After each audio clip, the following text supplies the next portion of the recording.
Goeiemôre vriende, so hier aan die begin van 'n nuwe jaar. Dis vandag die eerste Sondag in 2026. Ek hoop julle het 'n wonderlike nuwe jaar, vriende. 'n Jaar waarin julle goeie gesondheid sal hê, waarin julle sommer net 'n jaar sal hê wat julle weet julle deur die Here Jesus gelei word, deur die Heilige Gees geïnspireer word en deur ons Vader, dat julle nooit sal twyfel aan sy ongelooflike liefde vir elkeen van julle. So mag dit 'n absolute wonderlike en 'n geseënde 2026 vir julle almal wees. Kom ons raak net so vir 'n wyle stil. Vader God, dankie vir nog 'n jaar wat U by ons lewens gevoeg het. Dankie dat ons as die kerk, die liggaam van Jesus Christus, die voorreg het om op so 'n manier elke Sondag by mekaar te kan wees. Here, waar ons kan hoor wat U vir ons kom sê, waar ons kan instel, Here, en vir die Gees vra om vir ons te begelei. Dankie daarvoor. Ook wanneer ons nou saam luister na U woord, kom vra ek vir U dat U my stem sal laat verdwyn, Here, en dat hulle U Gees sal hoor. U wat elkeen van ons persoonlik ken. Amen. Vriende, mag daar vir julle genade en vrede en oorvloed wees, omdat julle God ken, Jesus ken en die Heilige Gees ken. Vriende, ek wil baie graag met julle vandag gedeelte deel uit Jesaja 60 vers 1 tot 6, maar miskien voordat ons daarby uitkom, miskien net so 'n bietjie agtergrond oor Jesaja. Die hele boek, ons weet dat die boek Jesaja, vriende, bestaan inderdaad uit 3 gedeeltes, né? Die is 1 tot 31, hoofstuk 1 tot 31, dan Jesaja 40 tot 55, en dan Jesaja 56 tot 66, né?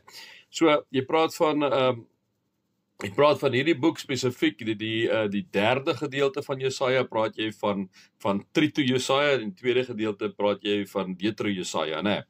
So dit speel om en by so oor 'n periode van 200 jaar af, vriende. Dis miskien net so vir interessantheid, alwe so die eerste 39 hoofstukke is die Assiriese bedreiging, die Israeliete vang net al wat strooi is aan, hulle vang nonsens aan, hulle dien ander afgode, dit is maar net 'n plegtige tyd wat hulle nie goed lewe nie. En dan sien ons, as gevolg daarvan is daar 'n oproep tot bekering, en op die ou en is daar 'n oordeel oor Juda en die nasies. Dan 40 tot 55, so in die jaar 550 tot 539 voor Christus, ballingskap in Babylon op daai stadium vind dit plaas, liewe vriende. Hulle word weggevoer in 'n vreemde land, en dan kom ons by 56 tot 66, die terugkeer uit ballingskap, né? En nou tree hulle terug uit ballingskap uit, liewe vriende. Daar's natuurlik vir hulle geweldige groot teleurstelling, as 'n geestelike verval in Jerusalem, die mure is om, dit lyk net sleg, né?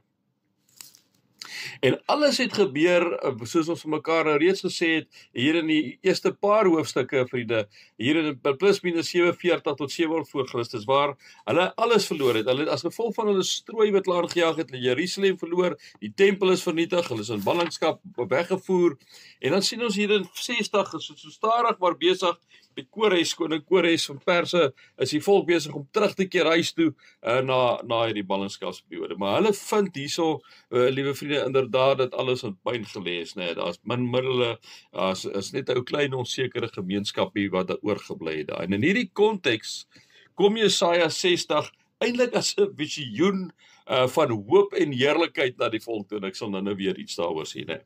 So kom ons lees Jesaja 60. Kom Jerusalem, laat skyn jou lig. Vir jou het die lig gekom. Die magtige teenwoordigheid van die Here het vir jou lig gebring. Daar is donkerte oor die aarde, duisternis oor die nasies, maar oor jou gee die Here lig. Oor jou verskyn sy magtige teenwoordigheid. Nasies kom na jou lig toe, en konings na die glans van die nuwe dag, wat vir jou aangebreek het. Kyk rondom jou. Kyk, hulle kom almal by mekaar. Hulle kom na jou toe. Jou seuns kom van ver af, jou dogters word met liefde gebring. Jy sal dit sien en van vreugde straal. Jy sal bewe van blydskap, want die rykdom van die see word joune. Die skatte van die nasies kom in jou besit. Jou land sal vol kamele wees, jong kamele uit Midian en Eva, almal wat uit Skeba kom bring goud en wierook en verkondig die lof van die Here. Het tot sover, vriende. Vriend, kom nou nie in die Bybel voor nie, maar ek dink tog dat hierdie klompie ballinge hier in Jesaja 60 gedink het dat Jesaja definitief sy varkies verloor, hè. Hulle kom terug na die verwoeste Jerusalem toe, hulle is uitgemergel, liewe vriende, en nou word daar van hulle verwag, jy moet jou lig laat skyn. Dis wat Jesaja vir hulle sê, laat jou lig skyn. Ek dink hulle het sommer by vers 1 opgehou lees. Natuurlik is dit so, liewe vriende, dat as jy nie na die tweede vers toe gaan nie, dan klink die eerste vers vir jou, maar wat verstaan hierdie profeet dan nou nie? Wat verstaan hy nou? Hier is niks nie.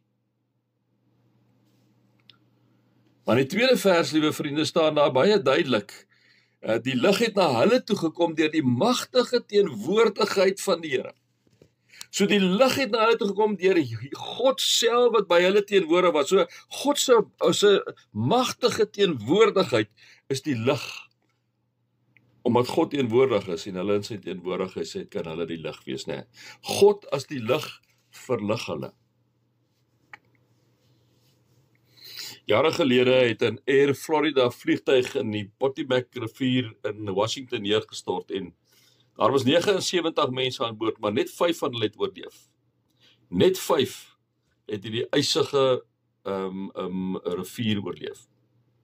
Maar daar word vertel dat die 5 van hulle lewens te danke het aan 'n onbekende man wat hulle op die ouene die 6ste man genoem het. En hierdie reddingsspan het berig dat die reddingstou die helikopter telke male oor hierdie 5de man gehang het, maar dan het hy dit vir iemand anders gegee sodat hulle die persoon kon ophys.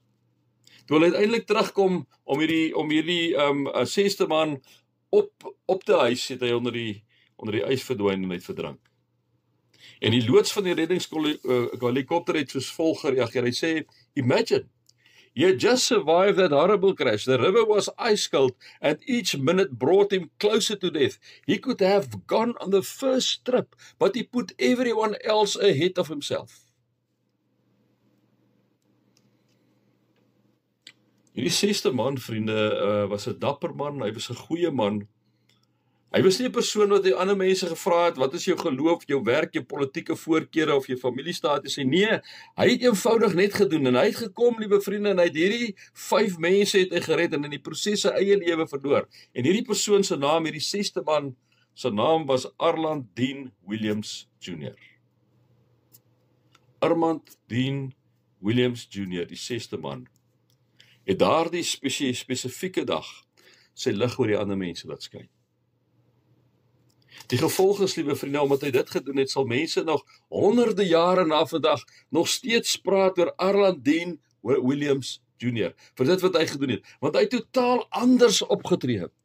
Hy het totaal anders opgetree en in die proses het hy sy lewe verloor om ander mense te red. En Jesaja kom en hy kom roep die destydse Israel op, liewe vriende, maar hy roep ook vir jou en vir my op in die jaar 2026 om ons lig te laat skyn. Hy kom na jou en hy kom sê vir my jou, Rian en Evelyn en Pieter en Essen en Herman en Dominic en Leadrie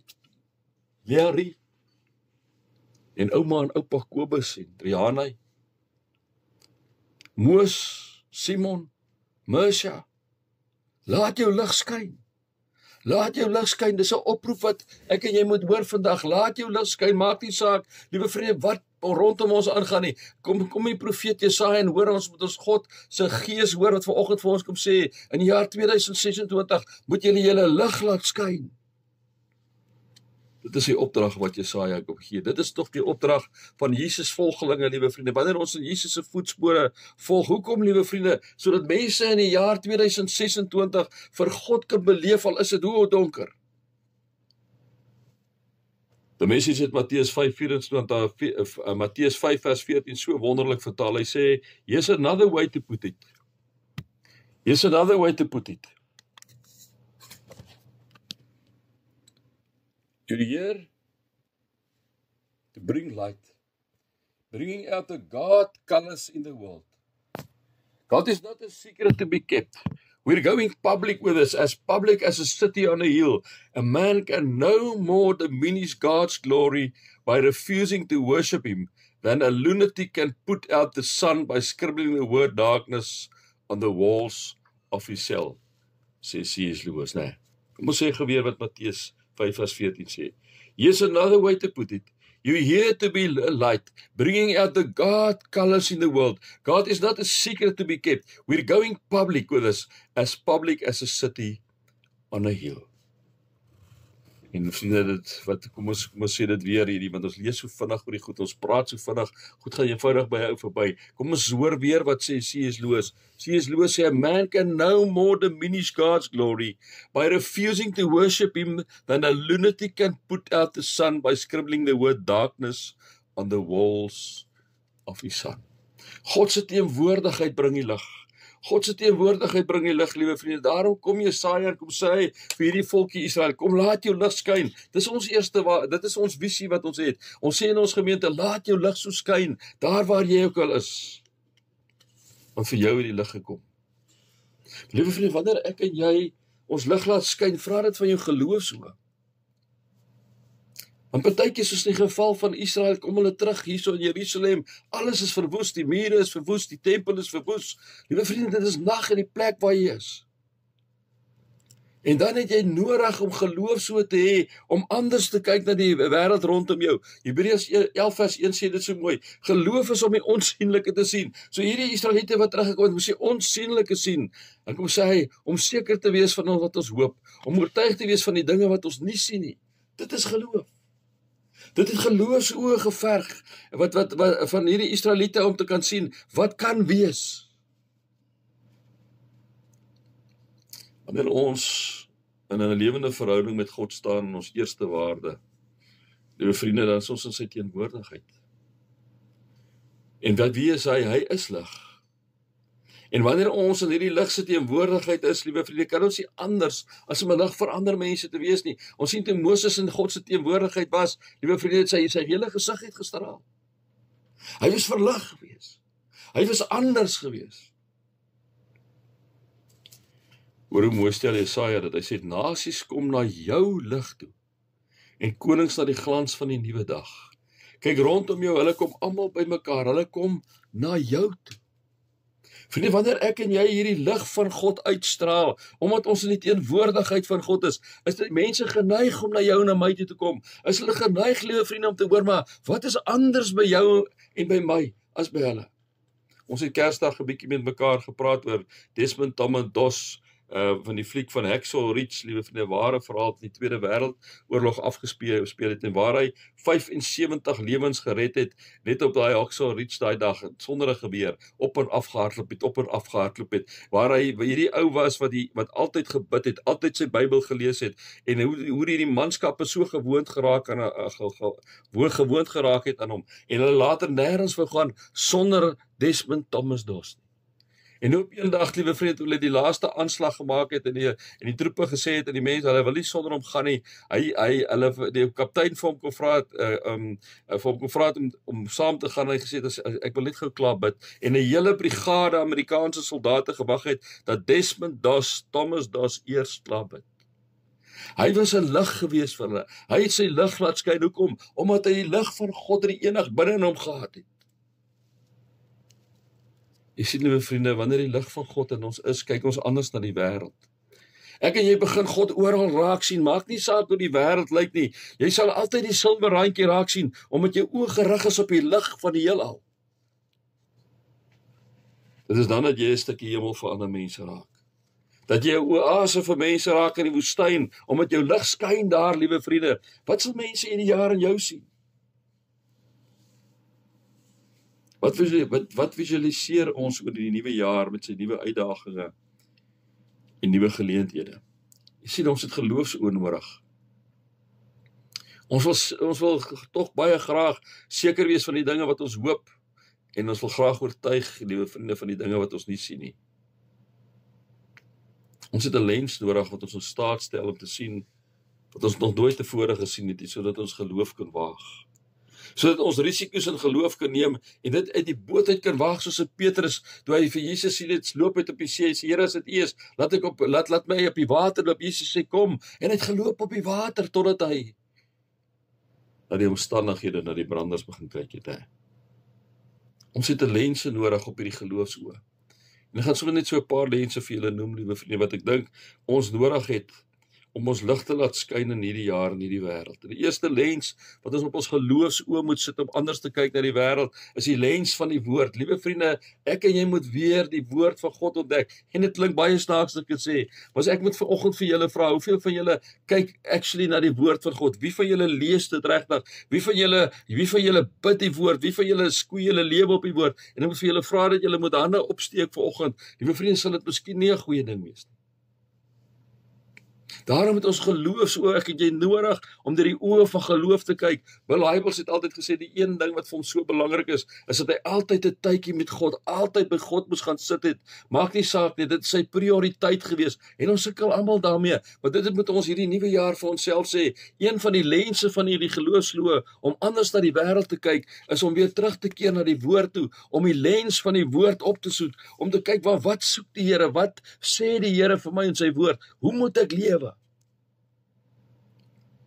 Ons kan baie daar praat. Die tweede lens vir hierdie geloof, so dink ek, is die lens van die kerk. Die gemeenskap van die gelowiges, liewe vriende. Miskien is dit weer nodig dat ons en julle weer terugkom na hierdie gebou toe as die kerk van die Here, om te hoor maar wat sê die Here, hier gebeur goed, hier liewe vriende, wat ons nie vir mekaar kan verduidelik nie. Die Here kom praat met jou deur die simboliek. Hy kom praat met jou deur dat jy na ander mense kyk. Hy kom praat met jou deur die sang. Hy kom praat met jou deur die woord. Hy kom praat met jou, liewe vriende, in hierdie kerk, in hierdie gebou, as die kerk van die Here. Ons het die aanmoediging en ondersteuning dikwels van die kerk nodig, die gemeenskap van gelowiges nodig, die liggaam van Jesus nodig. Miskien is dit een van die lense wat ons weer moet opsit. Robert Fugam, liewe vriende, sê hy het in kindertyd die volgende geleer. Hy sê, and it's still true, no matter how old you are, when you go out into the world, it is best to hold hands and stick together. En dit is wat die kerk is, dit is wat die ondersteuning is. Liewe vriende, dat ek en jy, soos toe ons nog klein was, altyd by mekaar gebly, dat mamma en pappa vir ons sê, gaan saam met jou maatjie, gaan saam met jou sussie, gaan saam met jou boetie. Miskien is dit nodig om daai lens van ons geloof so te sit van die kerk. Die lens van die woord, die lens van die kerk, die lens van aanbidding, liewe vriende. Ons siele moet gevoed word. Die een plek waarin ek en jy niks anders kan dink nie, is wanneer ons kom sit in die Here, kom loof en aanbid deur musiek. Dit is hoe ek in ons geloof gesond bly. Nie deur musiek nie, maar om te sit, om onder die klank van die woord te hoor en vir die Here te vra deur die Gees, Here, kom verander my sodat ek hierdie week anders kan lewe. You too sing op 'n stadium, if you want to touch the sky, you must learn to kneel. En liewe vriende, dit is wat ons leer wanneer ons saam die Here aanbid. Wanneer ons saam in die teenwoordigheid van hom. Dis 'n nuwe jaar. As ons kniel vir God in aanbidding, sal ons die lens, liewe vriende, sal ons met die lens van aanbidding beter sien. Die vierde ding, miskien is dit 'n lens van dien. Miskien het ons nodig om op ons geloofsoë te sit, 'n lens van dien, liewe vriende, waar ons omgee vir mense, waar ons mense dien. En wanneer ek en jy mense dien, liewe vriende, raak ons sterker. Dis 'n nuwe jaar, miskien is dit belangrik dat ons weer die lens van dien opsit. Waar wil die Here my gebruik? In wie se lewe wil die Here my gebruik? Miskien is dit die lens van gee, liewe vriende. In die spoor van die wyse manne met goud, wierook en mirre gebring het. So miskien moet ons weer by die punt kom waar ons kom gee, onsself kom gee. Handelinge 20:35 sê om te gee maak ons gelukkiger is om te ontvang. Here, waar kan ek betrokke raak? Here, waar kan ek 'n finansiële bydrae lewer om die koninkryk beter te vestig? Here, wil U nie my gebruik nie? Here, ek wil U kom dien. Ek wil U kom dien hier in die gemeenskap van gelowiges, daar by die werk. Here, ek wil U graag kom dien. En deurdat ons die Here dien, liewe vriende, begin ons oë, ons geloofsoë hoe beter ingestel raak. Dis daar waar ons God baie keer ontdek. Dis 'n nuwe jaar. Dis tyd om terug te keer na gee. Ons sal met die lens van gee beter sien. Miskien, liewe vriende, is die lens van liefde.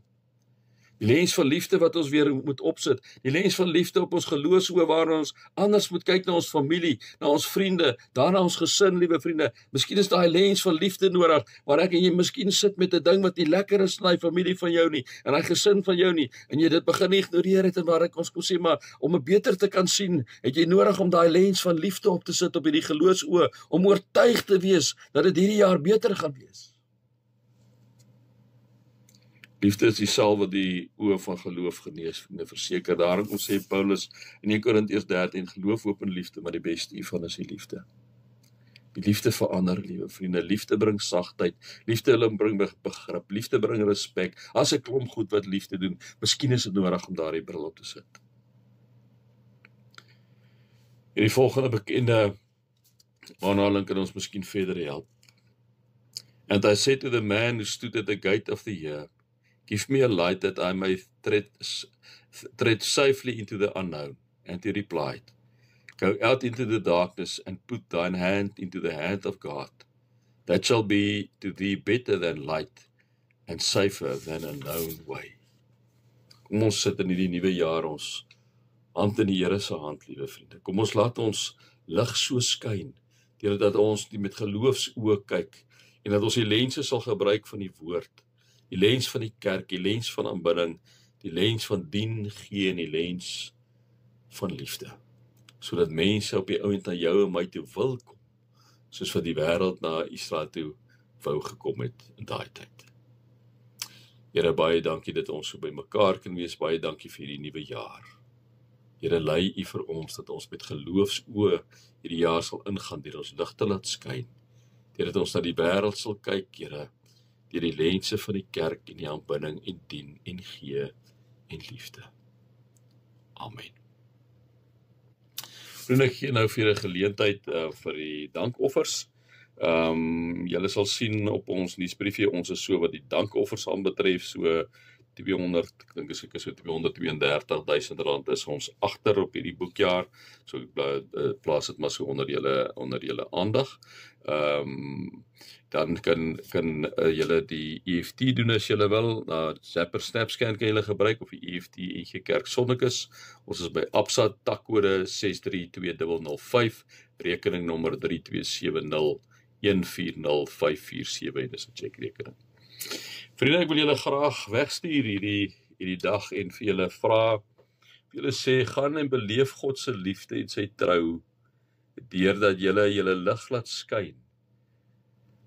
Deurdat ander mense na julle kyk en besef, maar die Here God is in julle, die lig wat in julle skyn en deur julle skyn is eintlik sy teenwoordigheid, en mag hierdie lig maak dat ek en jy altyd met geloofsoë na die wêreld sal kyk, maak nie saak hoe stikkend hierdie wêreld is nie. En wanneer ons met geloof so na die wêreld kyk, liewe vriende, dat ons lense sal gebruik om daarna te kyk, deur die woord en deur die kerk en deur om te dien en te gee en liefde te gee, dat ons sodoende die wêreld rondom ons sal verander. Mag julle in hierdie tyd, in hierdie nuwe jaar, God se liefde uitstraal, Jesus se genade uitstraal, die teenwoordigheid van die Heilige Gees uitstraal. Amen.